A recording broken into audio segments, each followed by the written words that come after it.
Tại sao phải 3 lần liên tiếp dừng lại, nó là có cơ sở của nó đấy. Nếu như 3 lần liên tiếp mà bạn bị mất mỗi lần 3% là mất 90 thì là bạn phải stop ngay lập tức, dừng ngay lập tức. Bạn đóng máy, bạn tắt đi, bạn không làm gì cả, bạn đi đâu đó 1 tuần 2 tuần đi để cho nó bình thường trở lại đi.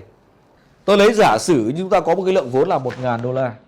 1.000 đô la. Nếu như bạn mà không dừng lại, nếu như bạn mà 3 lần thôi, nó mới bị âm có 9 phần thôi, là 90 đô thôi.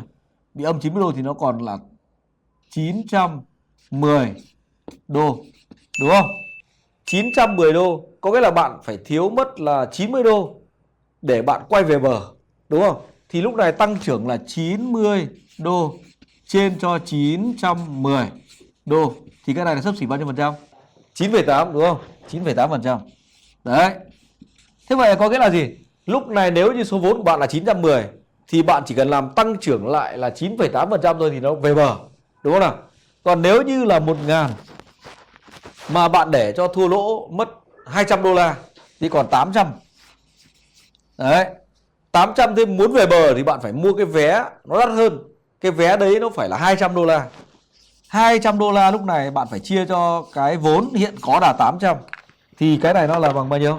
Nó bằng 1/4, là bằng 25%. Nào cả nhà có hiểu chỗ này không ạ? Còn nếu như vẫn là cái vốn này mà bạn bị lỗ mất còn 700 đô la thì cái vé về bờ của bạn nó phải là 300 đô la. 300 đô la chia cái vốn hiện có là 700 thì nó tương đương với 42,8%. Đấy. Cho nên là cấp độ về bờ càng ngày nó càng khó.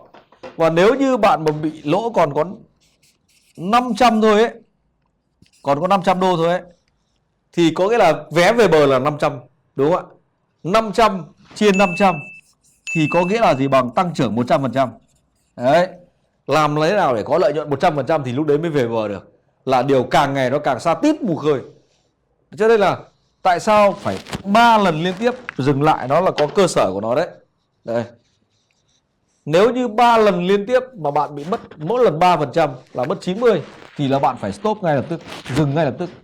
Bạn đóng máy, bạn tắt đi, bạn không làm gì cả, bạn đi đâu đó 1 tuần 2 tuần đi để cho nó bình thường trở lại đi. Sau đó là mới phân tích nhá. Đây không làm gì có nghĩa là không cả cần xem đồ thị luôn đấy. Bởi vì bạn còn xem đồ thị, bạn còn nhìn bảng điện tử, bạn còn nhìn thì nó sẽ vẫn thôi thúc bạn là bạn sẽ dùng cái 910 để bạn vào tiếp. Nó thúc đẩy bạn nhanh mà. Và nhanh với vội là thường là bằng ngu. Đấy. Lúc đấy nó sẽ thành bằng mất tiền. Đúng thì là thông minh, còn là ngu là mất tiền. Được chưa? Đấy có nghĩa là gì? Lúc đấy là cái này là 9%, âm 9%, đúng không? 9%. 9% với 9,8% nên chỉ nó nhỉnh hơn nhau một xíu thôi. Đấy thì vẫn hoàn toàn có thể làm lại một cách rất là dễ dàng. Nhưng mà bạn thấy không? Đến đây là cấp độ bắt đầu nó khó dần lên rồi. Đến đoạn này là cực khó rồi này. Đấy. Đến đoạn này là có là cực khó, và càng cái cực khó này càng làm thì là đến một lúc là không thấy bờ đâu nữa, là cháy tài khoản. Đấy. Chúng ta phải hiểu được cái nguyên tắc về con số này thì chúng ta sẽ làm cho nó để chúng ta tự mình là kiểm soát chính mình hay là bắt thóp chính mình. Được chưa? Đại bộ phận những người mà đến đây rồi vẫn cố tiếp tục vào tiếp thì nó sẽ trôi tuột phát từ đây đến đây rất là nhanh. Đấy, trôi từ âm 90 đô đến âm 8 đến âm 200 đô là rất là nhanh. Từ âm 200 đô đến âm 300 đô và đến âm 500 đô thì nó rất là nhanh. Và đến đoạn này là không bao giờ có thể quay trở lại được nữa. Không có cách nào đâu. Đấy. Bởi vì là đến đoạn này ấy, thì phần lớn mọi người sẽ làm gì? Kích đòn bẩy kịch khung lên. Vào với khối lượng cực lớn. Vào với khối lượng cực lớn là chỉ cần sai mấy giá thôi là bay tài khoản luôn ngay lập tức. Không có cơ hội quay trở lại.